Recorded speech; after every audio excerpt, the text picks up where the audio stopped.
Friends आज हूँ 19 ଜାନୁଆରୀ सोमवार सकाळ 22ଟି गुरुत्वपूर्ण खबर उपर नजर पकाइबा ता पूर्व वीडियो गोटे लाइक करूँ जदि चैनल को नुआ कर चैनल को सब्सक्राइब करने और पाखर थी बेल आइकन रे क्लिक करने आगे लाटेस्ट अपडेट पाइबापी। प्रथम खबर बैंक आकाउंट रे जमा हब सुभद्रा टंका एकाथरके 2टी किस्ती पठाइबे राज्य सरकार 22 तारिख में मिल सुभद्रा टंका। खुशीर कथा जे बाद पड़ता हिताधिकारी भी एथिरे लाभवान हेबे एने आज उपमुख्यमंत्री प्रभाती परिड़ा सूचना देइछंती। तो उपमुख्यमंत्री प्रभाती परिड़ा सूचना अनुसार प्रथम करी सुभद्रा योजन सामिल होइथिबा महिला और कौन से कारण सुभद्रा योजन वंचित होइथिबा महिला को यही टंका मिलिबो। राज्यर विकास ପାଇଁ सरकार द्वारा लागू होइथिबा विकासमुखी योजना मध्यरु सुभद्रा योजना होची गोटिए। परवर्ती खबर सरकारी कार्य ओडिया भाषार व्यवहार पर सरकारी अधिकारी मानक पई एक प्रशिक्षण शिविर आयोजन करा दैछि। ओडिया लिखन कौशल ओडिया वाक्य गठन ओडिया रे चिठा और टिप्पणी प्रस्तुत ओडिया भाषार प्रशासनिक प्रयोग एवं ओडिया भाषा रे आदेशनामा प्रस्तुति प्रशासनिक शब्द चयन बनान शुद्धता इंग्राजी ओडिया अनुवाद कंप्यूटर और सरकारी कार्य संपादन आदि को नहीं सरकारी अधिकारी मानक प्रशिक्षण प्रदान करा। प्रशिक्षण शिविर उद्यापनी समारोह रे समस्त प्रशिक्षार्थी को मानपत्र प्रदान करा सह ओडिया भाषा प्रतिष्ठान तरफ प्रकाशित प्रकाशन शब्दकोश आफिसिक नथी एवं ओडिया प्रशिक्षण पुस्तिका आदि प्रदान करा। प्रशिक्षण शिविर में प्रोफेसर कैलाश चंद्र टिकायत राय प्रोफेसर प्रदीप कुमार बारिक प्रोफेसर हरप्रसाद मिश्र डॉक्टर वैष्णव चरण महांती एवं स्मृति रंजन मिश्र प्रमुख प्रशिक्षक भाव जगदई प्रशिक्षार्थी मानक ओडिया भाषा रे सरकारी कार्य को सुचारू रूप संपादन करने निमंते प्रशिक्षण प्रदान करथिले।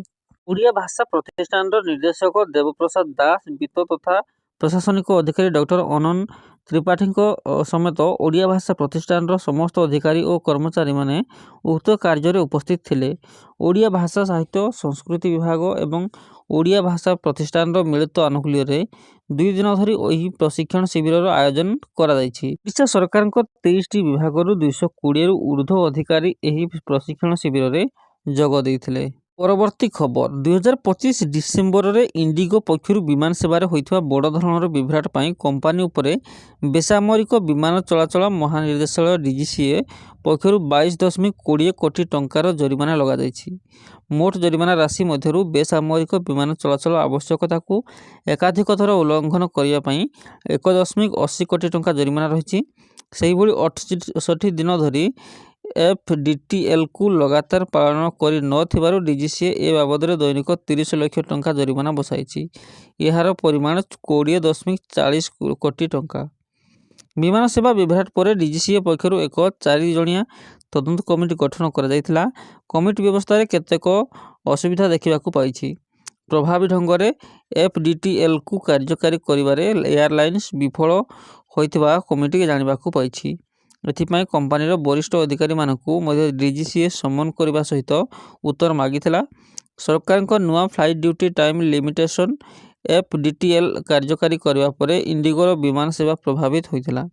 डिसेम्बर 3 रु 5 तारिख मध्य प्राय 2507टी विमान उड़ान बातिल होइथा बेले 1852 विमान उड़ान विलंब होइथिला। एथिजोगु देशर विभिन्न विमान बंदर लक्ष लक्ष यात्री नाही नथिबार असुविधार सम्मुखीन होइथिले। घंटा घंटा धरी सेठारे अटकी रहिथिले। विमान भड़ा मूल्य मध्य मात्राधिक वृद्धि पाइथिला। एथिपाई सरकार को हस्तक्षेप करबाकू पड़िथिला। विमान भड़ार सर्वोच्च सीमा घोषणा करा जायथिला। परवर्ती खबर आसंता 22 रु आरंभ होबो ओडिशार कृषि महाकुंभ। कृषि ओडिशा 2026 बरमुंडा बिजू पट्टनायक खेलपड़िया ठारे 3 दिन धरी यह आयोजित हो 24 तारिख में शेष होब। चलित वर्षर थीम रही अंतर्भुक्तिकरण माध्यम सहनशील कृषि। एथिरे बहु संख्यक चाषी कृषि वैज्ञानिक कृषि गवेषक और नीति निर्धारकों सम्मेलन होब।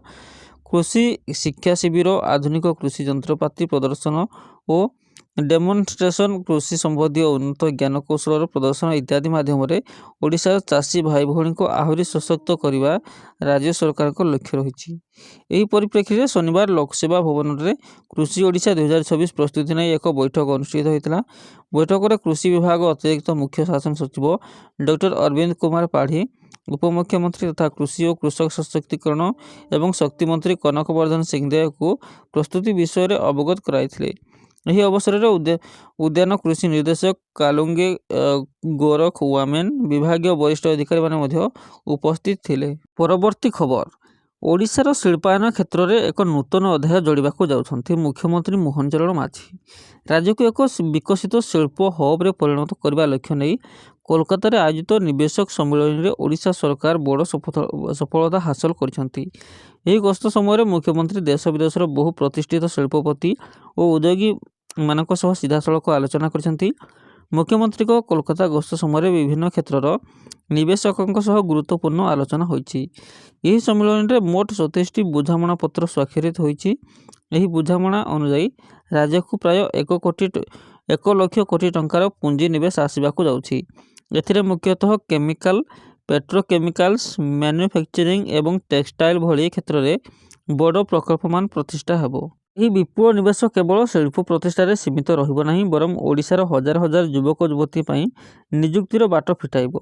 ରାଜ୍ୟ ସରକାରଙ୍କ ଆକଳନ ଅନୁଯାୟୀ ଏହି ପ୍ରକଳ୍ପଗୁଡ଼ିକ ମାଧ୍ୟମରେ ପ୍ରାୟ 90,000 ନୂତନ ନିଯୁକ୍ତି ସୁଯୋଗ ସୃଷ୍ଟି ହେବ। ଏହା ରାଜ୍ୟର ଆର୍ଥିକ ସ୍ଥିତିକୁ ମଜବୁତ କରିବା ସହ ଦେଶାନ୍ତର ଦାଦନ ସମସ୍ୟା ଦୂର କରିବାରେ ପ୍ରମୁଖ ଭୂମିକା ଗ୍ରହଣ କରିବ। ନିବେଶକଙ୍କୁ ସମ୍ବୋଧିତ କରି ମୁଖ୍ୟମନ୍ତ୍ରୀ କହିଛନ୍ତି ଯେ ଓଡ଼ିଶା ଏବେ ପରିବର୍ତ୍ତନର ପଥରେ। ଭିଜନ 2036 ଓଡ଼ିଶା ଗଠନର 100 ବର୍ଷ ଏବଂ ଭିଜନ 2047 ବିକଶିତ ଭାରତ ସଂକଳ୍ପ ଲକ୍ଷ୍ୟ ହାସଲ ପାଇଁ ଶିଳ୍ପାୟନ ହେଉଛି ଆମର ମୁଖ୍ୟ ମାଧ୍ୟମ। ତେବେ ନିବେଶ ପାଇଁ ଓଡ଼ିଶାରେ ଏବେ ସର୍ବୋତ୍ତମ ପରିବେଶ ରହୁଥିବା ସେ ଦର୍ଶାଇଛନ୍ତି। ଆମେ କେବଳ ନିବେଶ ଆଣୁନାହୁଁ, ବରଂ ନିବେଶକଙ୍କୁ ସବୁ ପ୍ରକାର ସୁବିଧା ସୁଯୋଗ ଯୋଗାଇ ଦେବାକୁ ପ୍ରତିଶ୍ରୁତିବଦ୍ଧ। ରାଜ୍ୟରେ ଶିଳ୍ପ ଅନୁକୂଳ ନୀତି ଏବଂ ସିଙ୍ଗଲ ୱିଣ୍ଡୋ ସିଷ୍ଟମ ଯୋଗୁଁ ବଡ଼ ବଡ଼ କମ୍ପାନୀମାନେ ଓଡ଼ିଶା ପ୍ରତି ଆଗ୍ରହ ଦେଖାଉଛନ୍ତି। ଆଗାମୀ ଦିନରେ ଏହି ପ୍ରକଳ୍ପଗୁଡ଼ିକ କାର୍ଯ୍ୟକାରୀ ହେଲେ ଓଡ଼ିଶା ଦେଶର ଶିଳ୍ପ ମାନଚିତ୍ରରେ ଏକ ଶକ୍ତିଶାଳୀ ରାଜ୍ୟ ଭାବେ ଉଭା ହେବ। ଭାଷା ପଢ଼ିବା ବାଧ୍ୟତାମୂଳକ। ବିଦ୍ୟାଳୟ ସ୍ତରୀୟ ଶିକ୍ଷା ପାଠ୍ୟକ୍ରମର ସଂସ୍କାର ଓ ପାଠ୍ୟପୁସ୍ତକ ବିକାଶ ନେଇ କେନ୍ଦ୍ର ଶିକ୍ଷାମନ୍ତ୍ରୀ ଧର୍ମେନ୍ଦ୍ର ପ୍ରଧାନ ସମୀକ୍ଷା। କେନ୍ଦ୍ରମନ୍ତ୍ରୀ କହିଛନ୍ତି 2026-27 ଶିକ୍ଷାବର୍ଷରୁ ପ୍ରଥମରୁ ଅଷ୍ଟମ ଶ୍ରେଣୀ ପର୍ଯ୍ୟନ୍ତ ନୂତନ ପାଠ୍ୟପୁସ୍ତକ ପ୍ରଚଳନ କରାଯିବ। ଏହା ଓଡ଼ିଶା ରାଜ୍ୟ ପାଠ୍ୟକ୍ରମ ଢାଞ୍ଚା ଉପରେ ଆଧାରିତ ହେବ। ରାଜ୍ୟରେ ପ୍ରାୟ 1.67 ଲକ୍ଷ ଶିକ୍ଷକଙ୍କୁ ନୂତନ ପାଠ୍ୟକ୍ରମରେ ଦକ୍ଷ କରିବା ପାଇଁ ପ୍ରଶିକ୍ଷଣ ଦିଆଯିବ। ପଞ୍ଚମ ଶ୍ରେଣୀ ପର୍ଯ୍ୟନ୍ତ ମାତୃଭାଷାରେ ଶିକ୍ଷାଦାନକୁ ସୁଦୃଢ଼ କରାଯିବ, ଯାହାଦ୍ୱାରା ପିଲାମାନଙ୍କର ମୌଳିକ ଶିକ୍ଷା ମୂଳଦୁଆ ଶକ୍ତ ହେବ।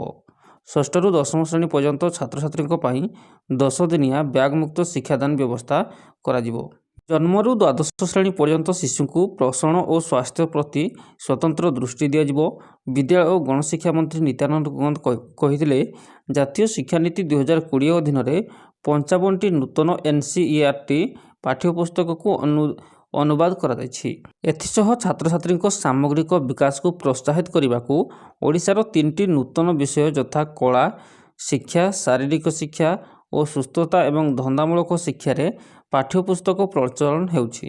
ଏହି ବୈଠକରେ 30 ଜିଲ୍ଲାର ଜିଲ୍ଲା ଶିକ୍ଷା ଅଧିକାରୀ, ସମସ୍ତ ଜିଲ୍ଲା ଡାଏଟ୍, କେନ୍ଦ୍ରୀୟ ବିଦ୍ୟାଳୟ, ଜବାହର ନବୋଦୟ, ଓଡ଼ିଶା ଆଦର୍ଶ ବିଦ୍ୟାଳୟ ଓ ଏକଲବ୍ୟ ଆଦର୍ଶ ଆବାସିକ ବିଦ୍ୟାଳୟର ଅଧ୍ୟକ୍ଷମାନେ ଆଭାସୀ ମାଧ୍ୟମରେ ବୈଠକରେ ସାମିଲ ହୋଇଥିଲେ। ପରବର୍ତ୍ତୀ ଖବର, ଚଳିତ ଶିକ୍ଷାବର୍ଷ 2025-26ରେ ରାଜ୍ୟର 10 କଲେଜରେ ଜଣେ ବି ଛାତ୍ରଛାତ୍ରୀ ନାମ ଲେଖାଇ ନାହାନ୍ତି। ଏହି 10 କଲେଜ ମଧ୍ୟରୁ ଗଜପତି ଜିଲ୍ଲାର ଗୁମା ସରକାରୀ ଡିଗ୍ରୀ କଲେଜ ରହିଛି। ସ୍ନାତକ ସ୍ତରରେ ଥିବା ସିଟ୍ରେ ଜଣେ ହେଲେ ଶିକ୍ଷାର୍ଥୀ ନାମ ଲେଖାଇ ନାହାନ୍ତି, ଯାହାକୁ ନେଇ ଏବେ ଚିନ୍ତାରେ ଉଚ୍ଚଶିକ୍ଷା ବିଭାଗ। ଏ ସମସ୍ତ କଲେଜକୁ କାରଣ ଦର୍ଶାଅ ନୋଟିସ୍ ଜାରି କରାଯାଇଛି। ରାଜ୍ୟରେ 1039ଟି ଡିଗ୍ରୀ କଲେଜ ରହିଛି, ତନ୍ମଧ୍ୟରୁ 39ଟି ସରକାରୀ ଶିକ୍ଷାନୁଷ୍ଠାନ ରହିଛି। ବାକି ସମସ୍ତ ଅନୁଦାନ, ଅଣ-ଅନୁଦାନ ପ୍ରାପ୍ତ ଏବଂ ଘରୋଇ କଲେଜ ରହିଛି। ଚଳିତ ବର୍ଷର ନାମଲେଖା ତଥ୍ୟ ଅନୁଯାୟୀ 10ଟି କଲେଜରେ ଶୂନ୍ୟ ନାମଲେଖା ହୋଇଛି। ଏହି ତାଲିକାରେ ଗଜପତି ଜିଲ୍ଲାର ଗୁମା ସରକାରୀ ଡିଗ୍ରୀ କଲେଜ, ଯାଜପୁର ଜିଲ୍ଲାର ବ୍ୟାସନଗର ସ୍ଥିତ ଗୋଟିଏ କଲେଜ ରହିଛି। ଏଥିସହ କେନ୍ଦ୍ରାପଡ଼ା ଜିଲ୍ଲାର କେନ୍ଦ୍ରାପଡ଼ା ବ୍ଲକରେ ଗୋଟିଏ, କେନ୍ଦୁଝରର ମ୍ୟୁନିସିପାଲିଟି ଅଞ୍ଚଳର ଗୋଟିଏ, ପୁରୀ ସଦର ଅଞ୍ଚଳରେ ଥିବା ଗୋଟିଏ କଲେଜର ଆଦୌ ନାମଲେଖା ହୋଇନି। କଟକର ବାରଙ୍ଗ ଅଞ୍ଚଳରେ 2ଟି ଓ ମହାନଗର ନିଗମ ଅଞ୍ଚଳରେ ଥିବା ଗୋଟିଏ କଲେଜ ଏହି ତାଲିକାରେ ରହିଛି। ସେହିପରି ଗଞ୍ଜାମ ଜିଲ୍ଲାର ଧରାକୋଟ, ଖୋର୍ଦ୍ଧାର ଭୁବନେଶ୍ୱରରେ ଥିବା ଏକ କଲେଜରେ ଚଳିତ ବର୍ଷ ମଧ୍ୟ ଆଦୌ ନାମଲେଖା ହୋଇନି। ଗୁମା ସରକାରୀ ଡିଗ୍ରୀ କଲେଜରେ ମୋଟ 96ଟି ସିଟ୍ ରହିଥିବା ବେଳେ ଏଠାରେ କେହି ନାମ ଲେଖାଇ ନାହାନ୍ତି। ଯାଜପୁର ଜିଲ୍ଲାର ବ୍ୟାସନଗର ସ୍ଥିତ ଗୋଟିଏ କଲେଜ ରହିଛି। ଏଥିସହ ଯାଜପୁର ବ୍ୟାସନଗରର ଏହି କଲେଜରେ 128, କେନ୍ଦ୍ରାପଡ଼ା ଜିଲ୍ଲାର କେନ୍ଦ୍ରାପଡ଼ା ବ୍ଲକରେ ଥିବା ଏହି କଲେଜରେ 128, କେନ୍ଦୁଝର ମ୍ୟୁନିସିପାଲିଟି ଅଞ୍ଚଳ କଲେଜରେ 56, ପୁରୀ ସଦର ଅଞ୍ଚଳରେ ଥିବା କଲେଜରେ 128, କଟକର ବାରଙ୍ଗ ଅଞ୍ଚଳ ଗୋଟିଏ କଲେଜରେ 128, ଆଉ ଏକ କଲେଜରେ 64 ଓ ମହାନଗର ନିଗମ ଅଞ୍ଚଳରେ ଥିବା ଗୋଟିଏ କଲେଜରେ 96ଟି ସିଟ୍ ରହିଛି।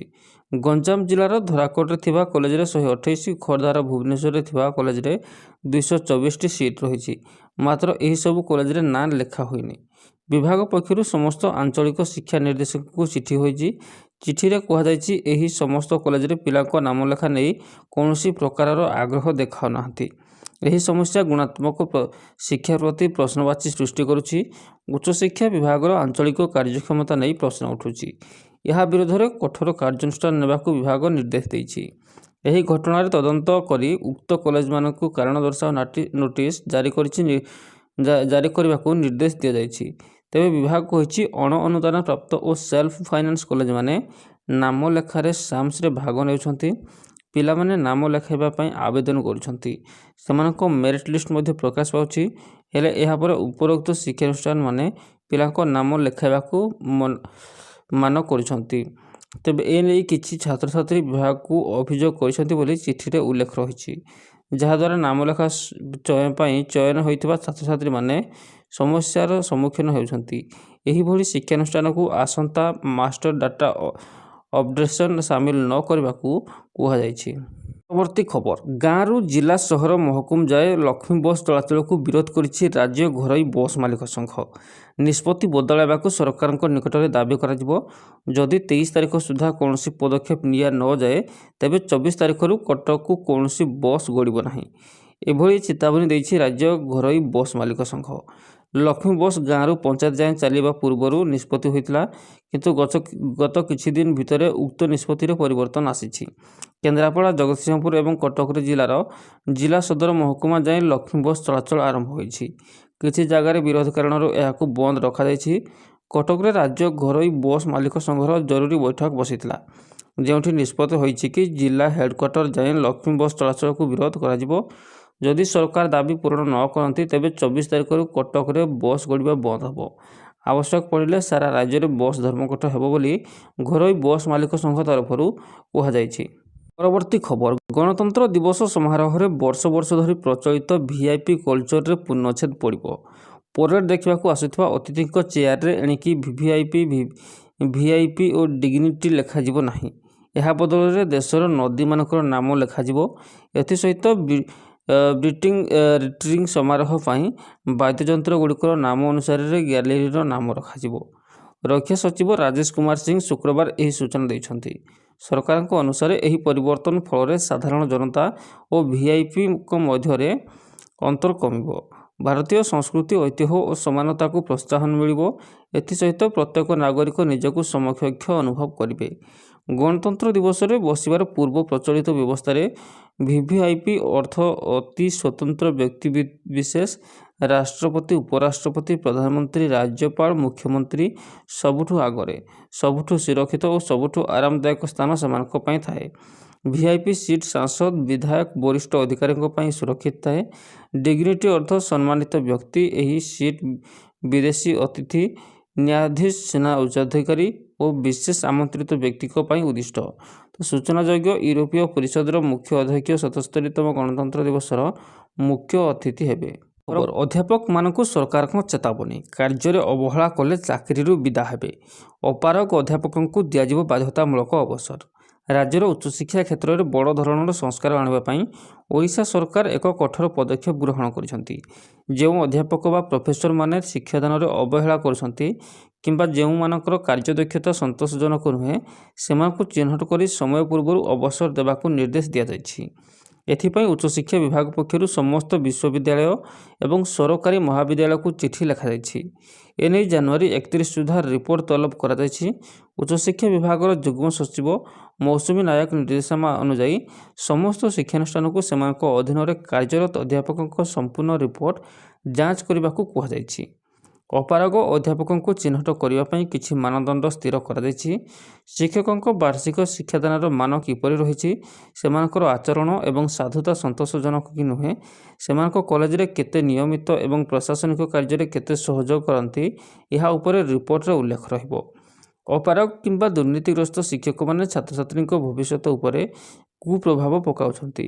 ଓଡ଼ିଶା ସର୍ଭିସ ରୁଲ୍ OSR ଅନୁଯାୟୀ ଜନସ୍ୱାର୍ଥକୁ ଦୃଷ୍ଟିରେ ରଖି ସରକାର ଯେକୌଣସି ଅପାରଗ କର୍ମଚାରୀଙ୍କୁ ସମୟ ପୂର୍ବରୁ ଅବସର ଦେଇପାରିବେ। ତେବେ ଏହି ପ୍ରକ୍ରିୟା ସମ୍ପୂର୍ଣ୍ଣ ସ୍ୱଚ୍ଛ ହେବ ଓ ଏଥିପାଇଁ ଆବଶ୍ୟକ ଦଲିଲ ବା ପ୍ରମାଣ ରହିବା ଆବଶ୍ୟକ ବୋଲି ବିଭାଗ ସ୍ପଷ୍ଟ କରିଛି। ପରବର୍ତ୍ତୀ ଖବର, ଓଡ଼ିଶାରେ ଆସନ୍ତା ବର୍ଷ 2027 ଜାନୁଆରୀ ଓ ଫେବୃଆରୀ ମାସରେ ତ୍ରିସ୍ତରୀୟ ପଞ୍ଚାୟତ ନିର୍ବାଚନ ଅନୁଷ୍ଠିତ ହୋଇପାରେ। ଶନିବାର ଗଣମାଧ୍ୟମକୁ ସୂଚନା ଦେଇ ରାଜ୍ୟ ନିର୍ବାଚନ କମିଶନର ମଧୁସୂଦନ ପାଢ଼ୀ ଏହି ସଂକେତ ଦେଇଛନ୍ତି। ବର୍ତ୍ତମାନର ପଞ୍ଚାୟତ ସଂସ୍ଥାଗୁଡ଼ିକର କାର୍ଯ୍ୟକାଳ ଶେଷ ହେବାକୁ ଯାଉଥିବାରୁ ଏହି ନୂତନ ନିର୍ବାଚନ ପାଇଁ ପ୍ରକ୍ରିୟା ଆରମ୍ଭ ହୋଇଛି।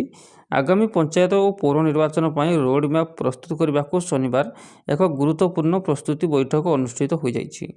କମିଶନର କହିଛନ୍ତି ଯେ ନିର୍ବାଚନ ପ୍ରସ୍ତୁତି ନେଇ ବିଭିନ୍ନ ଜିଲ୍ଲାର ଜିଲ୍ଲାପାଳ, ଉପଜିଲ୍ଲାପାଳ ଓ ପୌର କମିଶନରମାନଙ୍କ ସହ ଆଲୋଚନା ଜାରି ରହିଛି। ନିର୍ବାଚନକୁ ସ୍ୱଚ୍ଛ ଓ ସଠିକ୍ କରିବା ପାଇଁ ପଞ୍ଚାୟତ ଓ ପୌର ନିର୍ବାଚନ ନିମନ୍ତେ ଘରକୁ ଘର ବୁଲି ଭୋଟର ସର୍ଭେ କରାଯିବ। ଏହି ସର୍ଭେ କାର୍ଯ୍ୟ ଚଳିତ ବର୍ଷ ମାର୍ଚ୍ଚ ମାସ ସୁଦ୍ଧା ଶେଷ ହେବାକୁ ଲକ୍ଷ୍ୟ ରଖାଯାଇଛି। ତେବେ ଜନଗଣନା କାର୍ଯ୍ୟ ଯୋଗୁଁ ଏଥର ପ୍ରାୟ ମାସେ ବିଳମ୍ବ ହୋଇପାରେ ବୋଲି ସେ ସୂଚନା ଦେଇଛନ୍ତି। ଭୋଟରମାନଙ୍କ ସୁବିଧା ପାଇଁ ଆବଶ୍ୟକ ସ୍ଥଳେ ବୁଥଗୁଡ଼ିକର ପୁନର୍ଗଠନ କରାଯିବ। ପୋଲିଂ ବୁଥ୍ ଯେପରି ଭୋଟରଙ୍କ ଘର ପାଖରେ ରହିବ ତାହାକୁ ପ୍ରାଥମିକତା ଦିଆଯିବ। ତେବେ ଏହି ଭୋଟର ସର୍ଭେ ସହିତ ସ୍ପେଶାଲ ଇଣ୍ଟେନ୍ସିଭ୍ ରିଭିଜନ ବା SIRର କୌଣସି ସମ୍ପର୍କ ନାହିଁ ବୋଲି ପାଢ଼ୀ ସ୍ପଷ୍ଟ କରିଛନ୍ତି। ତ ସୂଚନାଯୋଗ୍ୟ ଯେ ଗତ ଜାନୁଆରୀ 13ରେ ସମ୍ବଲପୁରଠାରେ ଏକ ପ୍ରସ୍ତୁତି ବୈଠକ ଶେଷ ହୋଇଥିବା ବେଳେ ଆସନ୍ତା ଜାନୁଆରୀ 20 ତାରିଖରେ ଛତ୍ରପୁରଠାରେ ପରବର୍ତ୍ତୀ ବୈଠକ ଅନୁଷ୍ଠିତ ହେବ। ପରବର୍ତ୍ତୀ ଖବର, ଦେଶର ଜାତୀୟ ରାଜପଥରେ ଯାତ୍ରା କରୁଥିବା ଲୋକଙ୍କ ପାଇଁ ଏପ୍ରିଲ 1 ତାରିଖରେ ଏକ ବଡ଼ ପରିବର୍ତ୍ତନ ହେବାକୁ ଯାଉଛି। ସରକାର ନ୍ୟାସନାଲ ହାଇୱେ ଯାତ୍ରାକୁ ସମ୍ପୂର୍ଣ୍ଣ ଡିଜିଟାଲ କରିବା ଦିଗରେ ଏକ ଗୁରୁତ୍ୱପୂର୍ଣ୍ଣ ପଦକ୍ଷେପ ନେଇଛନ୍ତି। ଟୋଲ୍ ପ୍ଲାଜାରେ ନଗଦ ଦେୟ ବିକଳ୍ପଗୁଡ଼ିକୁ ଉଚ୍ଛେଦ କରାଯାଉଛି। ଏହି ପଦକ୍ଷେପର ମୂଳ ଉଦ୍ଦେଶ୍ୟ ହେଉଛି ଟୋଲ୍ ପ୍ଲାଜାଗୁଡ଼ିକରେ ଲାଗୁଥିବା ଲମ୍ବା ଧାଡ଼ିକୁ ସମାପ୍ତ କରିବା ଏବଂ ଯାତ୍ରାକୁ ବାଧାମୁକ୍ତ କରିବା। ଏହି ନୋ ଷ୍ଟପ୍ ସିଷ୍ଟମର ପାଇଲଟ ପ୍ରକଳ୍ପ ବର୍ତ୍ତମାନ ଦେଶର 25ଟି ଟୋଲ୍ ପ୍ଲାଜାରେ ପରୀକ୍ଷା ଭିତ୍ତିରେ ଆରମ୍ଭ କରାଯାଇଛି। ବର୍ତ୍ତମାନ ସୁଦ୍ଧା ସରକାରୀ ବିଜ୍ଞପ୍ତି ଜାରି ହୋଇନାହିଁ। କେନ୍ଦ୍ର ସଡ଼କ ପରିବହନ ଏବଂ ରାଜପଥ ମନ୍ତ୍ରଣାଳୟ ଏହି ଡିଜିଟାଲ ପରିବର୍ତ୍ତନ ଲାଗୁ କରିବା ପାଇଁ ଅନ୍ତିମ ରୂପ ଦେଇଛି। ଭବିଷ୍ୟତରେ କେବଳ ଫାସ୍ଟ୍ୟାଗ୍ କିମ୍ବା UPI ମାଧ୍ୟମରେ ଟୋଲ୍ ଟିକସ ପ୍ରଦାନ କରାଯିବ। ସରକାର ବିଶ୍ୱାସ କରନ୍ତି ଯେ ଏହା କେବଳ ଯାତ୍ରାକୁ ସହଜ କରିବ ନାହିଁ, ବରଂ ସମୟ, ଇନ୍ଧନ ଏବଂ ଟଙ୍କା ମଧ୍ୟ ସଞ୍ଚୟ କରିବ। ସରକାର ସମସ୍ତ ଯାତ୍ରୀଙ୍କୁ ସେମାନଙ୍କର ଫାସ୍ଟ୍ୟାଗ୍ ସକ୍ରିୟ ରଖିବାକୁ ଏବଂ ଏପ୍ରିଲ 1 ପୂର୍ବରୁ ପର୍ଯ୍ୟାପ୍ତ ବାଲାନ୍ସ ସୁନିଶ୍ଚିତ କରିବାକୁ ନିବେଦନ କରିଛନ୍ତି। ଏହା ସହିତ UPI ମାଧ୍ୟମରେ ଦେୟ ଦେବାକୁ ପ୍ରସ୍ତୁତ ରୁହନ୍ତୁ। ନଗଦହୀନ ଟୋଲିଂ ଏବଂ ବାଧାମୁକ୍ତ ରାଜପଥର ଏହି ପଦକ୍ଷେପ ଭାରତରେ ସଡ଼କ ଯାତ୍ରା ଅଭିଜ୍ଞତାକୁ ନୂଆ ରୂପ ଦେବାକୁ ଯାଉଛି। ଭବିଷ୍ୟତରେ ଟୋଲ୍ ପ୍ଲାଜାରେ କୌଣସି ଭିଡ଼ ରହିବ ନାହିଁ ଏବଂ ଯାତ୍ରା ପୂର୍ବ ଅପେକ୍ଷା ଅଧିକ ଆରାମଦାୟକ ଏବଂ ଦ୍ରୁତ ହେବ।